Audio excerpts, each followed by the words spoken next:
Welkom terug op het kanaal. Wij zijn bitcoinmagazine.nl en we brengen jullie wekelijks nieuwe key opinion leaders uit de cryptosector. Vandaag ben ik hier met Sundaram van ETH Belgium. Welcome. Can you introduce yourself and ETH Belgium shortly? Hi.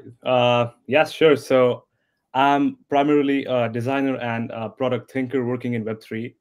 And my focus has always been on UX, because I believe the way people interact with technology ultimately decides whether it gets adopted or not. So far, I've worked with a mix of DAOs, startups, some big protocols, helping them kind of bring clarity into a product that often feel overwhelming for new users. So that's who I am. With ETH Belgium, the idea was to kind of create a space where Belgium could play an active role in the global Ethereum movement. So it's not just about talking crypto or speculation over pizzas. I think it's more about showing Ethereum as a digital infrastructure that we create. So we kind of bring together some builders, creatives, researchers, and also policymakers to kind of explore how Ethereum can power a lot of like finance, identity, and even public goods. And the goal is very simple. It's to make Belgium a hub where these kind of conversations can happen and projects get built together while connecting to the global Ethereum community at the same time. Firstly, I want to dive a bit deeper in your personal route into Web3. So, how did you start your journey into Web3? What made it that you thought I want to go into Web3? Actually, I got into Web3 way back in 2020 when pandemic hit. And what really kind of struck me at that time was this kind of massive gap between this potential of the new technology and how hard it was to actually use it, right? So the vision, of course, was absolutely incredible, programmable money. We had decentralized systems, whole kind of new internet of value. But the actual experience of users using those tech that existed back then was really painful. And I mean, the gap is what pulled me in. So I started building kind of products myself, joined hackathons, collaborated with all these big protocols and also startups. So what I focused on was not just the technical side, but the user experience. That is, how do you make wallets or dApps or transactions feel kind of approachable to someone who is not deeply technical, right? So for me, design kind of became the bridge between the raw innovation of Web3 and the humans who actually need to use it. So you're a user experience and developer, but how do you see the most people entering Web3? So there are more people entering Web3, but what's the way you see the most people entering Web3? If I look around, I think most people still enter Web3 through speculation, like buying some Bitcoin or Ethereum on an exchange, often just because a friend mentioned it, or maybe they saw it on the news. But I think that's a really shallow entry point, because it doesn't really help people understand why Ethereum exists or what exactly makes it powerful. And I think the real path for onboarding has to kind of shift towards use cases people can actually, relate to. I think things like gaming or digital identity or even cultural movements around DAOs and NFTs. So these are kind of touch points where people can discover the value of decentralization without first having to read a whole white paper. For me, the other side is actually design as well. So setting up a wallet or managing a seed phrase, even right now, it feels really intimidating, even if you're tech savvy. But if onboarding into Ethereum felt as simple as signing into a social app, I think we'd see adoption skyrocket. Yeah. So you were talking about a social app, but are there many other ways you see Ethereum getting more adoption? What other ways to improve the user experience of getting into Web3? I think soon enough, in the next 5 years, we're going to see about Ethereum moving from a separate kind of a crypto world that it is right now into kind of becoming a part of the fabric of the internet itself. So now we have with scaling solutions like layer twos, transactions are getting so fast and so cheap, which means Ethereum is reaching a point where it can actually support millions of people using it daily without even actually realizing it. So I see adoption actually happening across mainly four big areas. So digital identity, where people can prove who they're online without giving up all their personal data to corporations. Finance is a big one as well. And something I'm personally involved in is culture and communities. So DAOs and new ownership model that kind of allow the creators and communities to kind of capture more of the value they generate. And also big time public infrastructure. So I think in 5 years, Ethereum won't really feel like something you decide to use. That will rather be kind of invisible, just quietly powering the apps and systems you actually use. So it's kind of the same way you don't really think about TCP or IP when you browse the internet right now. You talk a lot about Ethereum, so you're ETH Belgium, of course, but there are a lot of other blockchains like Solana or Sui that are upcoming. But what makes Ethereum the base for everything, in your I opinion? think from a personal point of view, I'm really happy with everything. Like I'm not a big time maxi that disregards all the other blockchain as well. Like I think if it's good for the whole industry and the values we stand for, it is the way to go. Like be it Solana or Sui or even Bitcoin in general, like anything that powers the values we stand for, if it's helping us out, that is the way to go. So, but what makes Ethereum stand out from the other blockchains? I think there's mainly three things Ethereum really stands for that I can vouch, and why I actually got involved in this full time as well.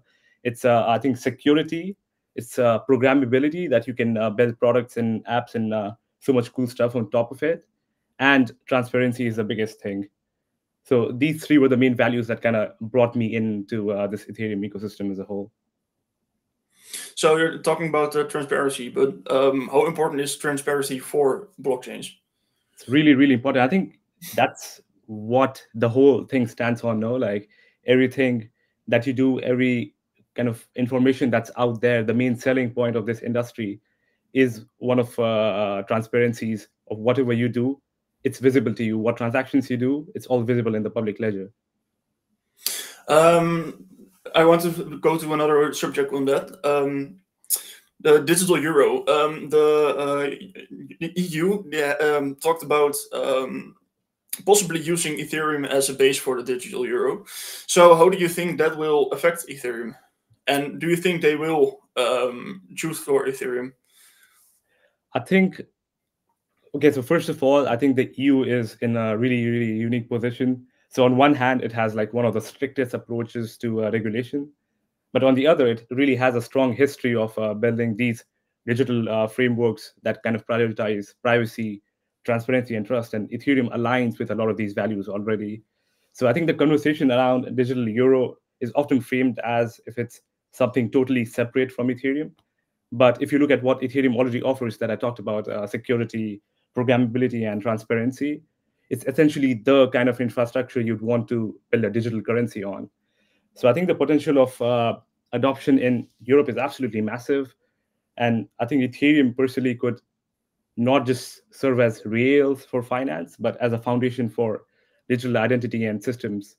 But the challenge is bridging the cultural gap because I think personally, still policymakers often think of crypto just in terms of speculation and risk.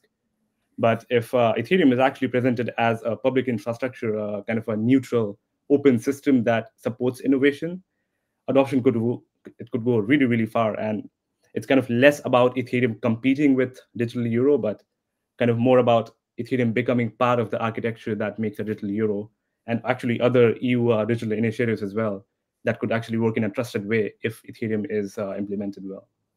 Let's go a bit deeper into the digital euro. There are many people within the crypto market that oppose the digital euro. They're more stablecoin based persons. But how do you see the digital euro in contrast to the two stablecoins that already exist on Ethereum? I think what we need here definitely, like where I personally stand, is in favor of digital euro for sure. Like I'm a big time stablecoin guy. Like I don't really do a lot of trading personally, but if digital euro is implemented well, and again, like if I'm thinking just in terms of Ethereum, if Ethereum is used and if it's built on top of that, I think a lot of amazing use cases will come from within Europe, and I think Europe is really lagging when it comes to global adoption and stuff like that. So it'll really, really help push that forward as well. So I'm a big time maxi for that. But how's the contrast between the digital euro and stablecoins? So stablecoins are a bit centralized, but the digital euro will be fully centralized. So how do you see that contrast? Is it a positive thing, or do you think it's a negative thing? I think personally, like I've always been in favor of having a bit of centralization in the space. Like, of course, the whole space is decentralized. It is meant to be. That's the value. That's the thing we stand for and everything. But if you look at USD coin from Circle, it's actually a really good way, and it's actually having a lot of positive effects for people actually using crypto in daily life. But I don't think they have to really compete per se. They can do their own things, and these two can stand in parallel with each other, and a lot of cool things can be built on top of each. So I don't really am opposed to anything, honestly. I think these two are both really good personal initiatives on their own foundations. And to dive into another subject, Ethereum safety. So RL did a report on safety. Smart contracts are being hacked. It's not really hacked, but exploited. Bad actors were implementing malware into smart contracts. But how can Ethereum keep things safe? So small developers are really being hit by these malware. But how can we stop this? Yeah, it's a very fair point, and definitely safety is one of the biggest concerns, and it's of course fair. So like we've all seen headlines of these smart contract exploits, and millions and millions of euros and money has been lost. Users have been harmed. So we of course cannot ignore that reality. But I think at the same time, the space has really, really evolved very rapidly. So on the technical side, the ecosystem now has formal verification tools, audits, and from a development point of view, a lot better practices than even a few years ago when I joined in. So the culture, I think, has shifted to building defensively. So learning from all these past failures and making sure they aren't repeated. But honestly, coming back to the UX point of view, I think safety is not just about code. A huge part of it also kind of comes down to the UX, because most people, they don't read smart contracts. They interact through interfaces, right? And those interfaces often fail to warn or guide them properly. So a well-designed interface can kind of stop a user from signing a malicious transaction, for example, or kind of make it obvious when something doesn't look right. And how can Ethereum guarantee safety? I think we need some layers.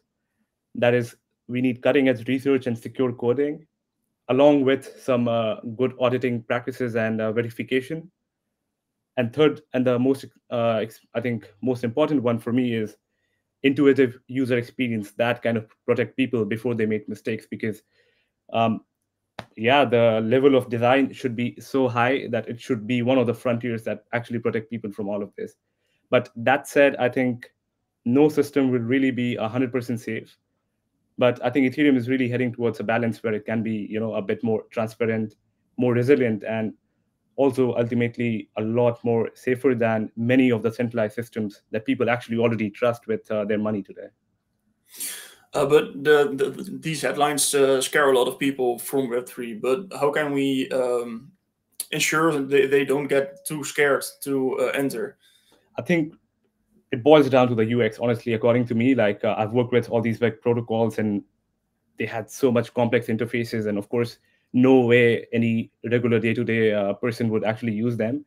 But if you just put some right focus on good user experience and making sure the interfaces look good, they work the way they're supposed to do, they actually help out a lot of new people. They onboard a lot of these new people that we keep talking about, but never actually get them in the space. So I think UX is going to be that frontier which, fulfills that last piece of the puzzle in this whole grand scheme of things.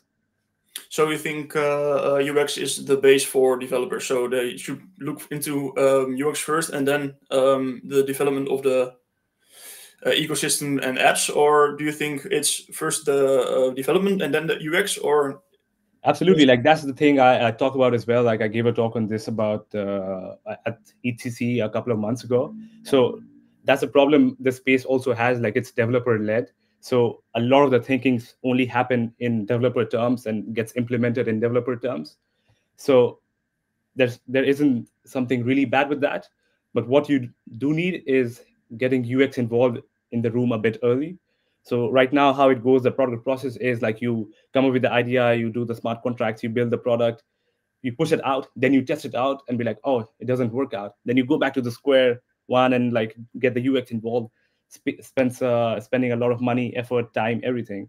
So once you get UX in the room early on, do it together with development as well. It saves a lot of money, saves a lot of effort, and in the end, it will give you a better product than how you were going to do without UX for in the beginning. My last question is, how do you think ETH Belgium will help the broader Ethereum adoption in Europe and the rest of the world? That's the main reason we actually started, because Brussels is the capital of Europe. All these policymakers, all the cool people are in the town, but we didn't really have anything pushing for a positive change. Like we did have local meetups and everything, which is very nice, good to see community. But with ETH Belgium, the idea was to kind of get the global Ethereum ecosystem into the country and give all the people who are here kind of an access to all these global things.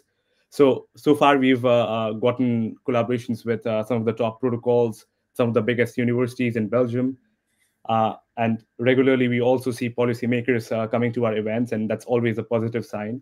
So in the coming future, we are looking to enhance that kind of dialogue with the policymakers, help them out, come to us with any questions you have, and just in general, like, yeah, take informed decisions.